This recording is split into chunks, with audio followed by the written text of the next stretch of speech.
她怀孕了，她的老公准备了个超大的惊喜。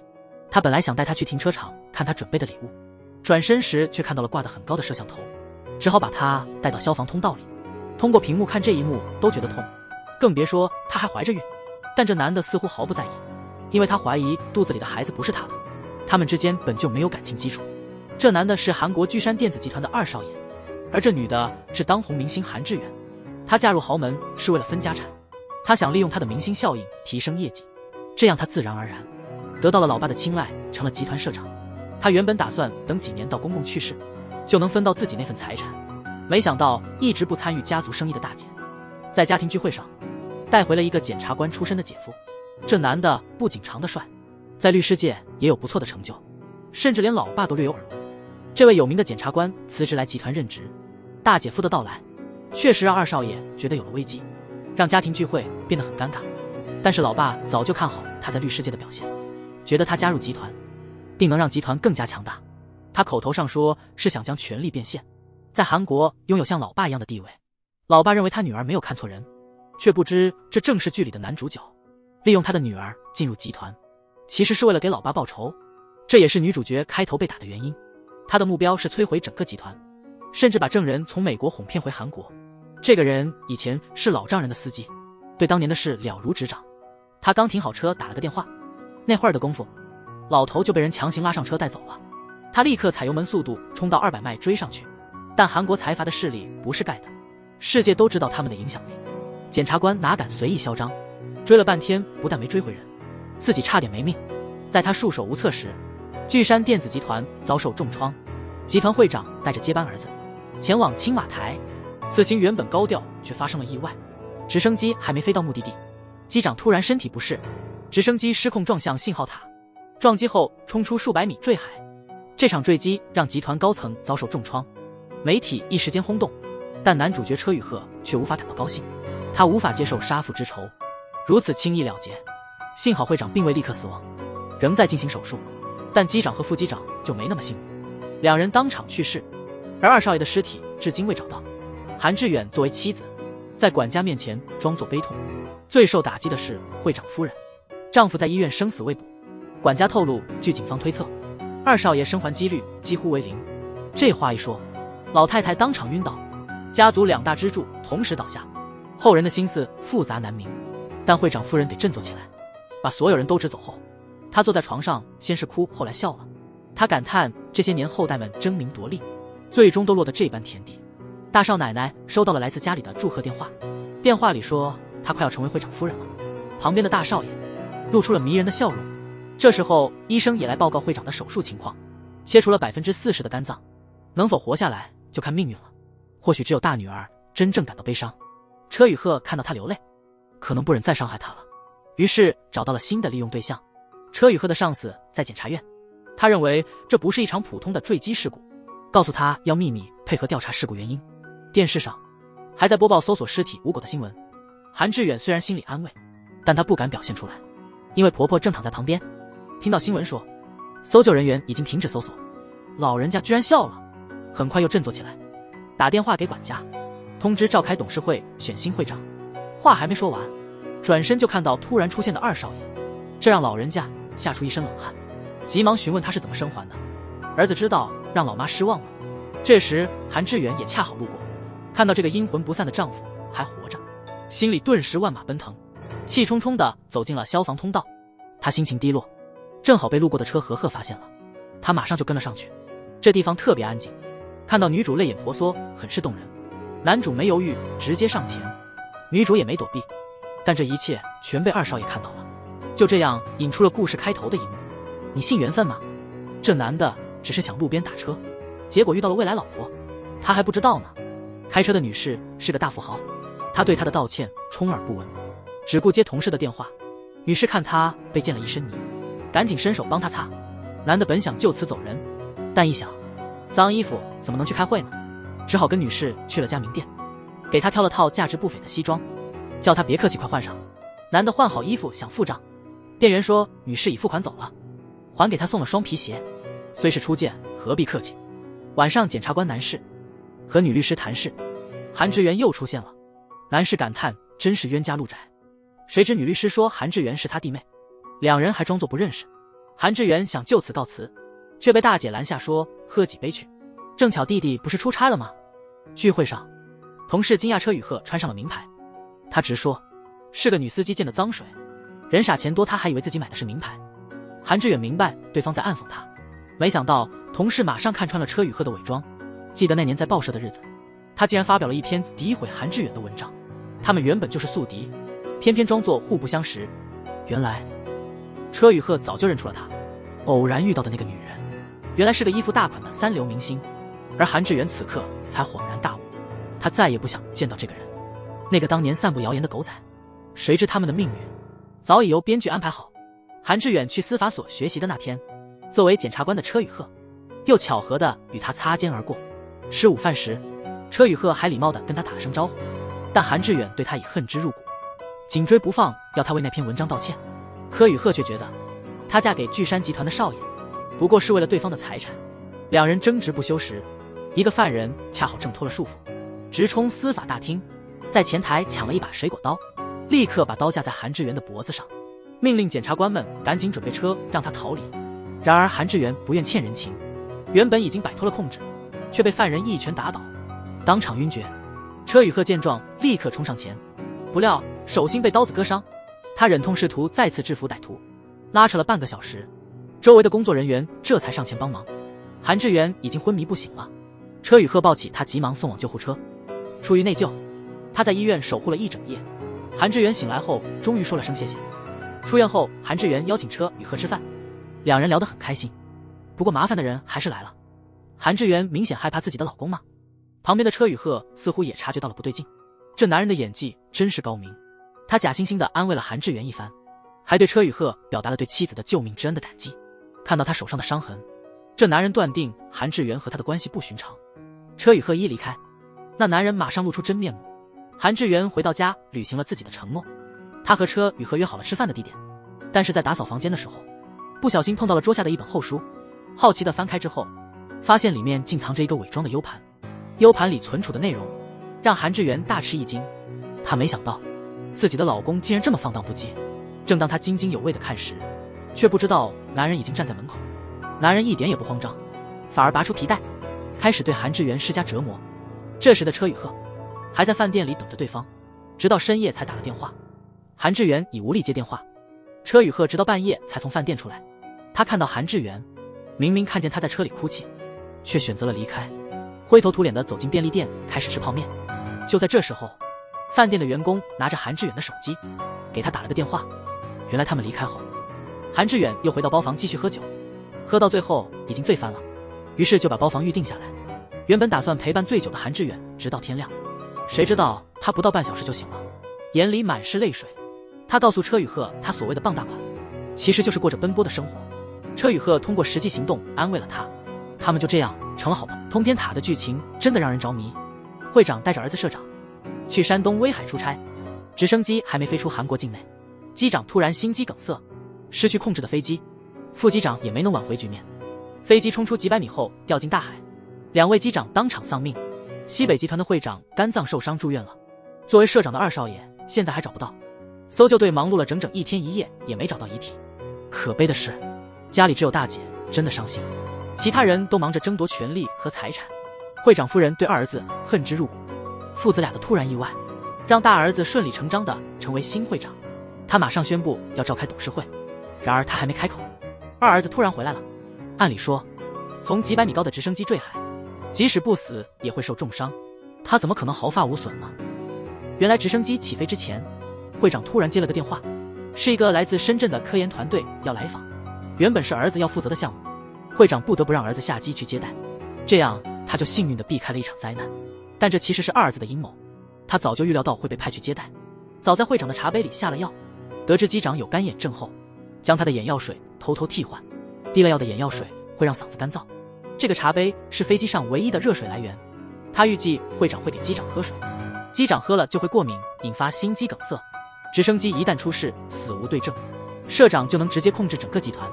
这时大姐夫还在场，以为二少爷已经死了，趁机行动，利用二少奶奶的情感帮助他复仇，但他们不知道，这一切都被二少爷看在眼里。等韩志远刚处理完事情出来，突然看到还活着的丈夫，当场傻眼。二少爷肯定不会放过他，把他拖到停车场，在消防通道后狠狠给了几拳，显然这样还不够解气。明知道她怀孕还是狠踢，重重的脚踢在肚子上，让韩志远痛得喘不过气来。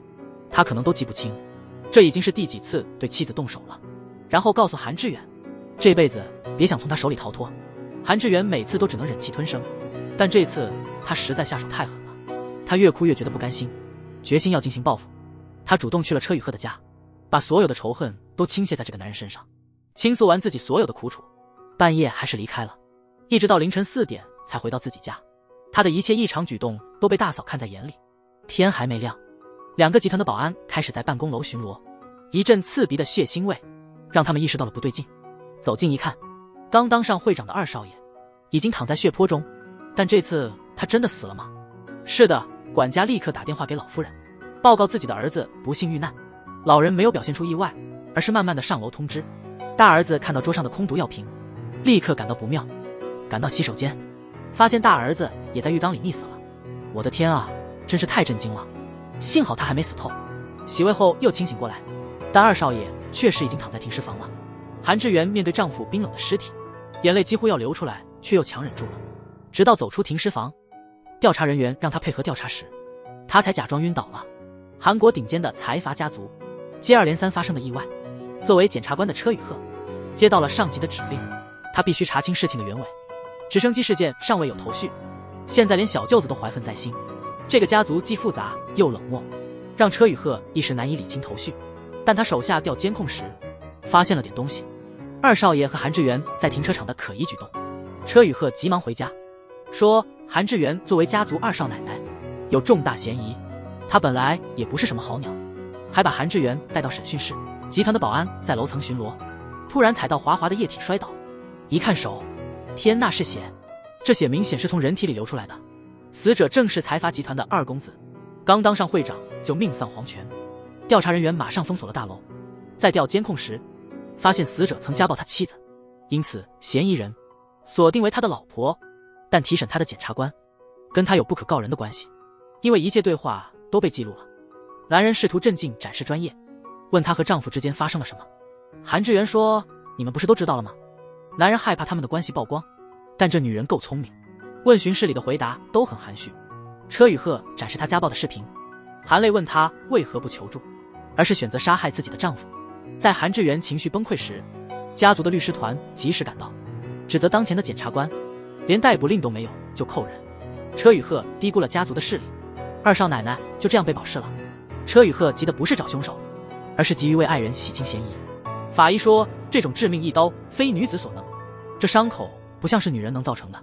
集团大厦安保严密，外人几乎不可能潜入作案。车宇赫利用自己是家族女婿的身份，对家里人进行了彻底的调查。老夫人虽然手段高明，但始终没有露出破绽。傀儡般的大少爷依旧嚣张，挑衅说有种就找出证据来，如果不是他的身份特殊，早就把他赶出家门。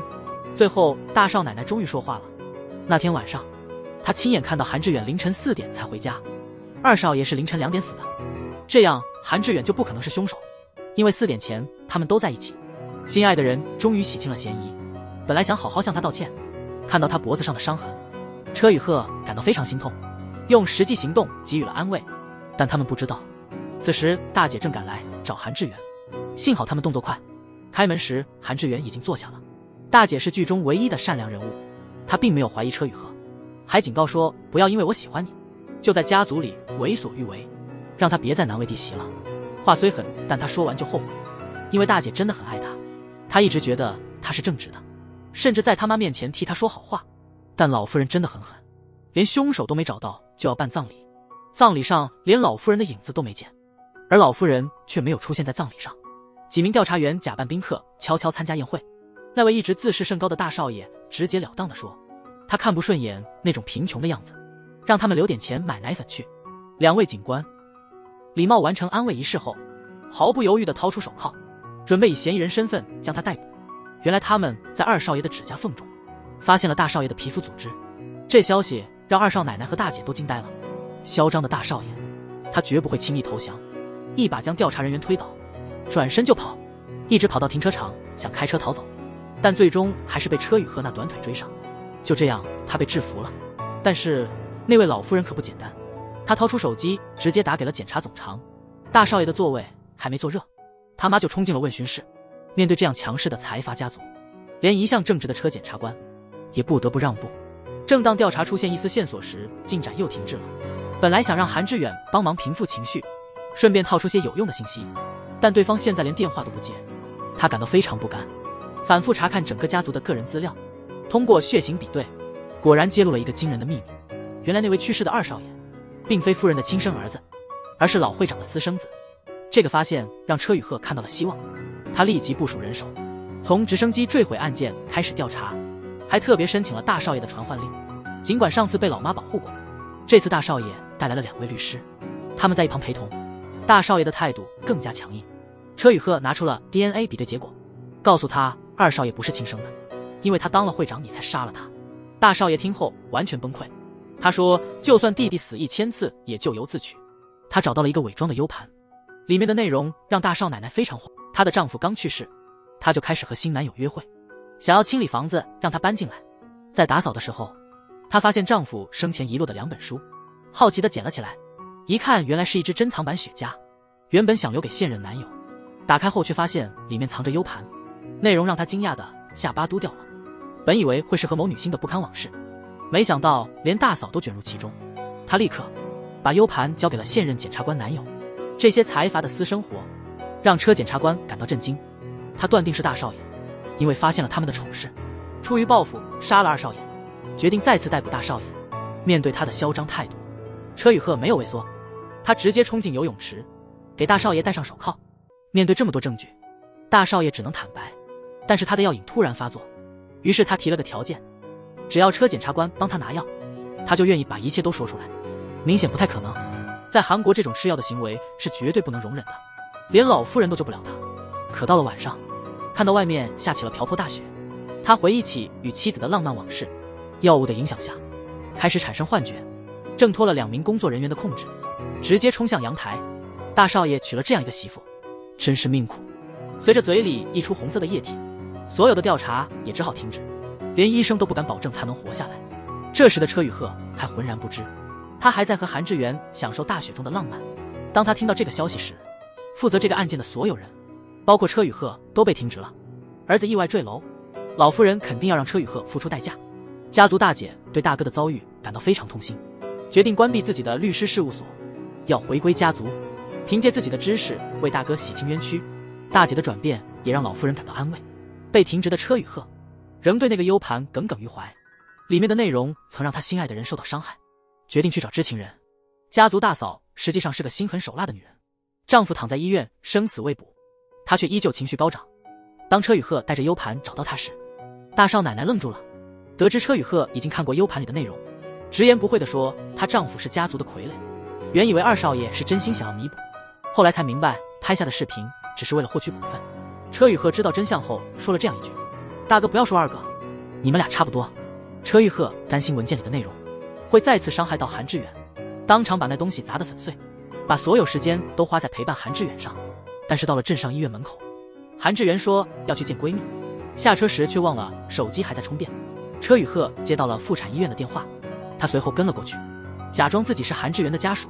到门口才发现韩志远在做产检，他惊讶地发现自己不知道孩子是谁的，毕竟才怀孕3个月。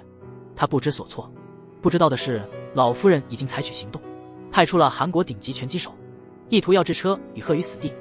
但车宇鹤是个检察官，身体经常锻炼，虽然比拳手矮了一头，但在气势上几乎占了优势。可是拳手毕竟更专业，身高体格都占优势。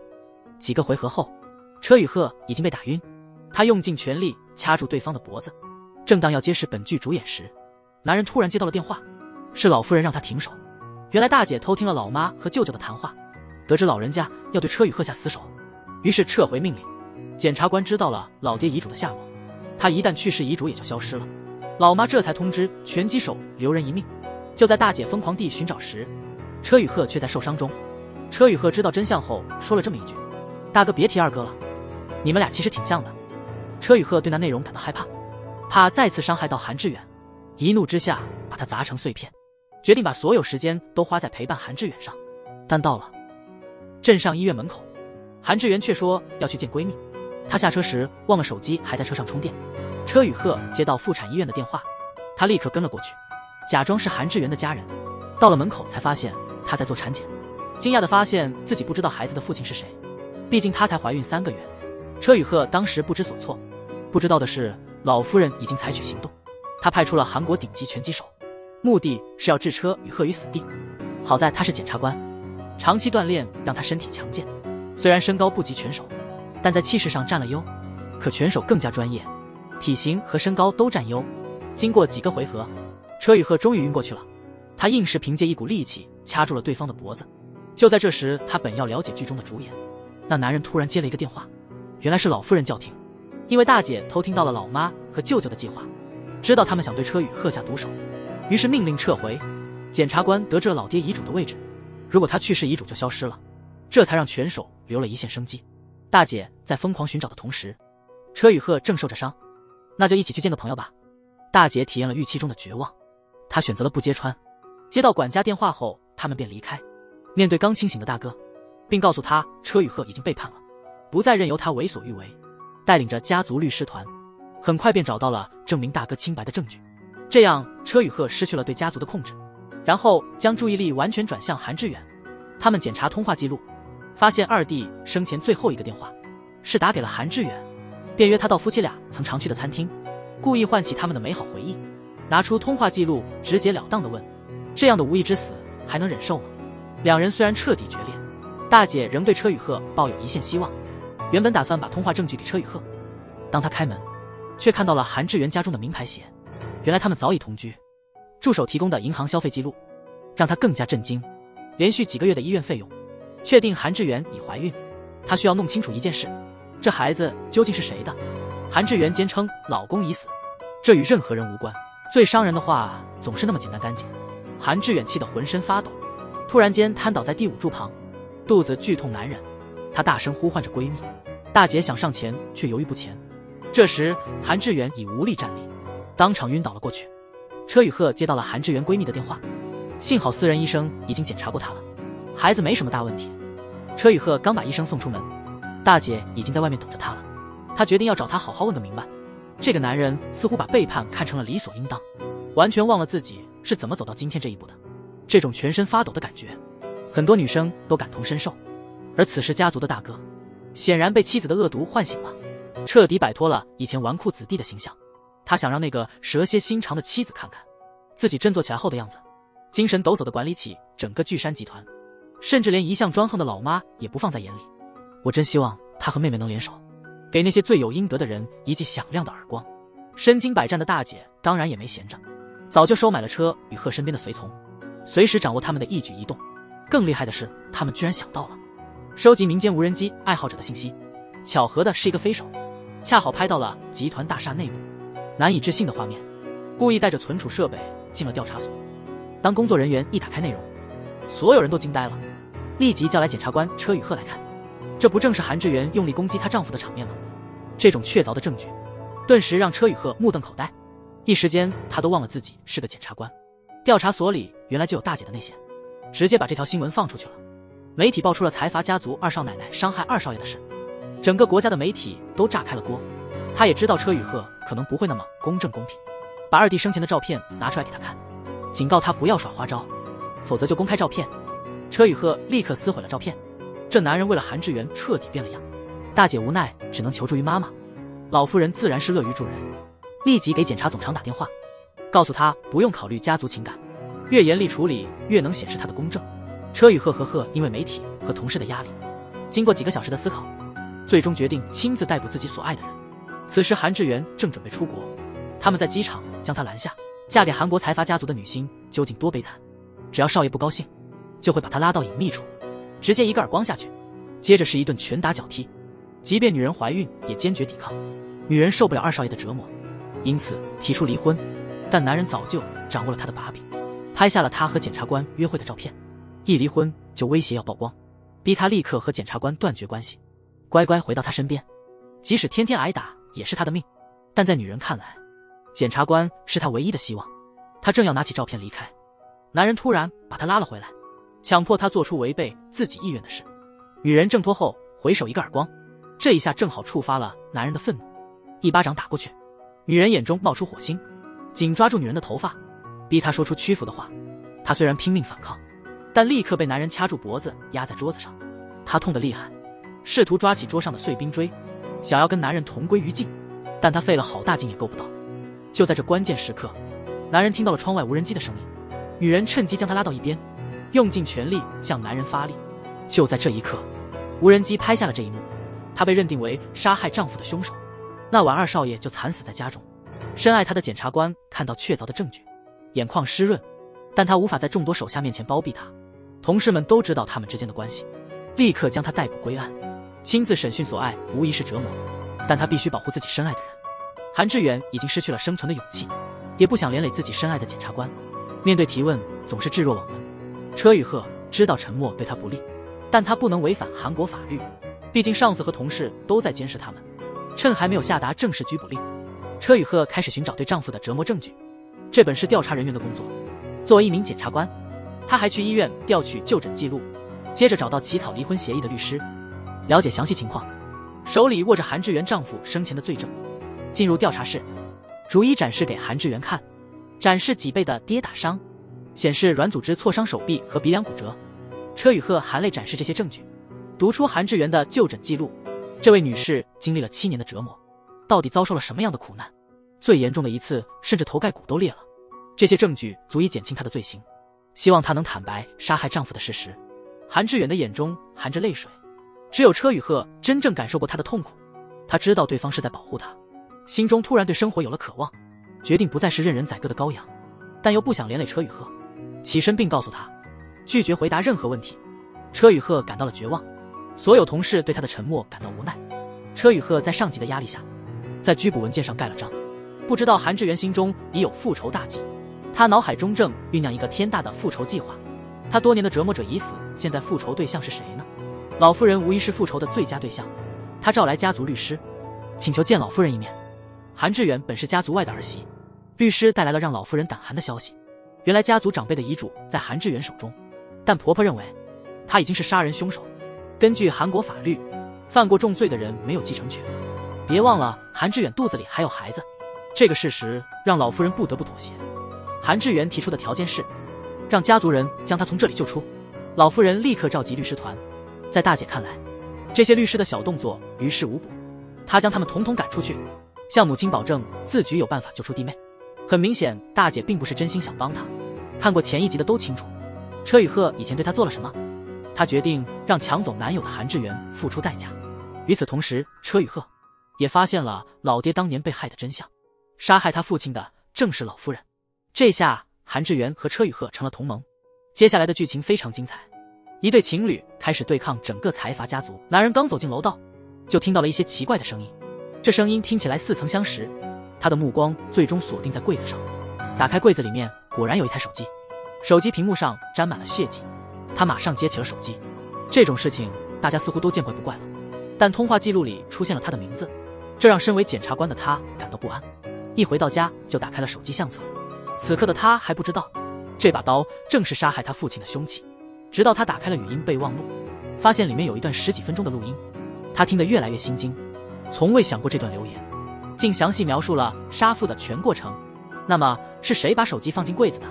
原来那个白发老头曾是财阀的司机，在国外挥霍了封口费之后，带着证据回来勒索，财阀家族因此下了狠手。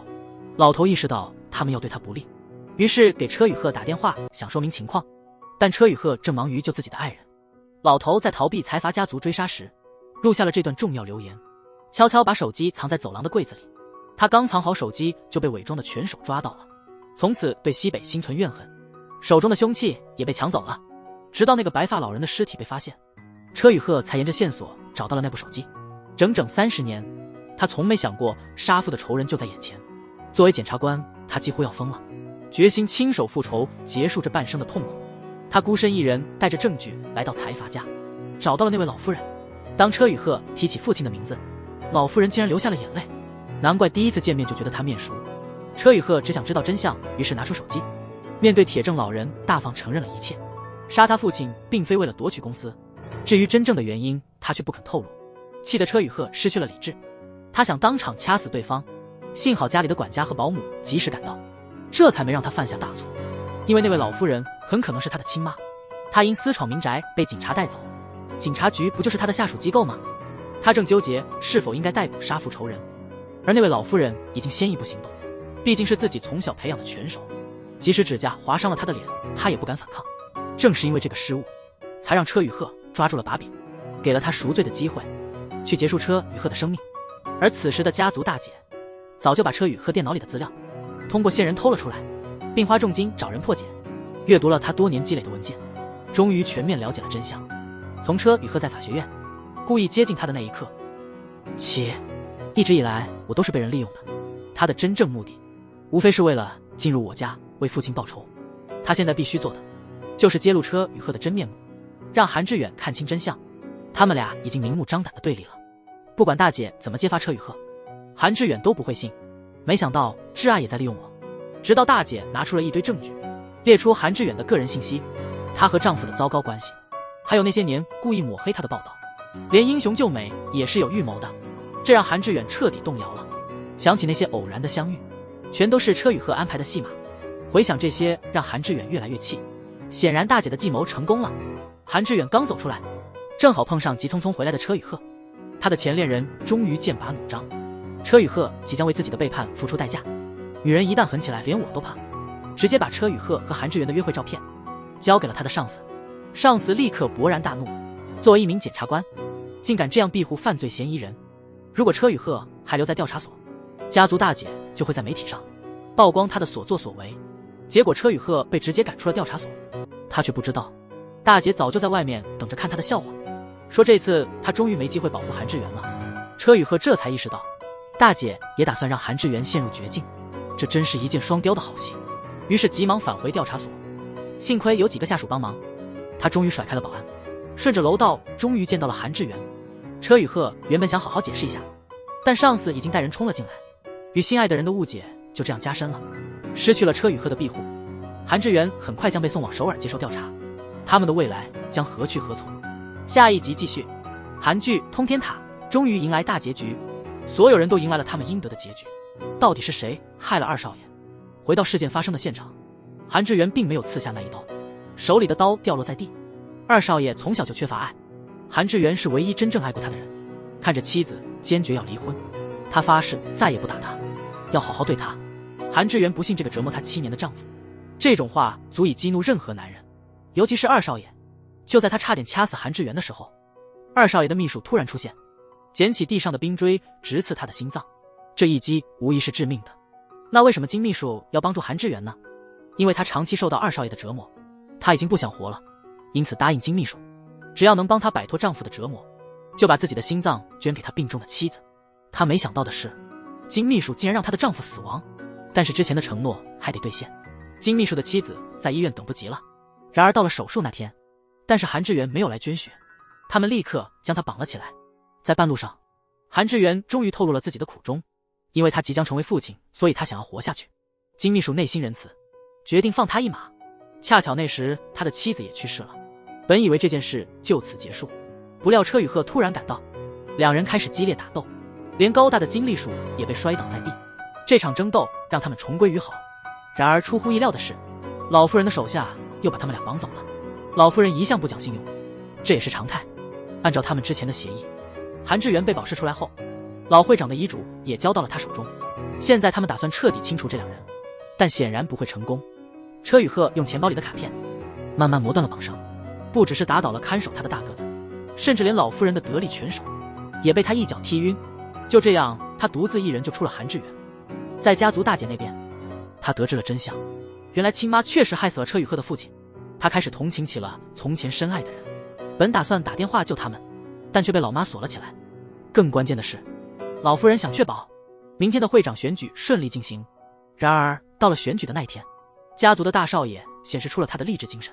为了证明自己能带领集团向前发展，他咬紧牙关站了起来。在宣布选举时，他都不看稿子，可是到了投票环节，支持他成为会长的人寥寥无几，这让老夫人非常愤怒。他多年来的不法之事，全都是为了让自己的亲子上位。出乎意料的是，大少爷把名下所有股份都转给了大姐。原来他不愿再被操控，最后两兄妹联手，彻底摆脱了老妈的控制。大姐成了下一任会长的候选人，老夫人也老了，到头来一无所有。大媳妇还来嘲笑他，说他最终会孤独地死在监狱，而他正打算和大少爷去环游世界。本以为看完这一幕就可以离开，没想到老太太已经气急败坏。这场家族的权力争斗真是看得我头疼。大少爷似乎更累，他对老妈说他想放弃一切，只想过平静的生活，追求自己儿时的画画梦想。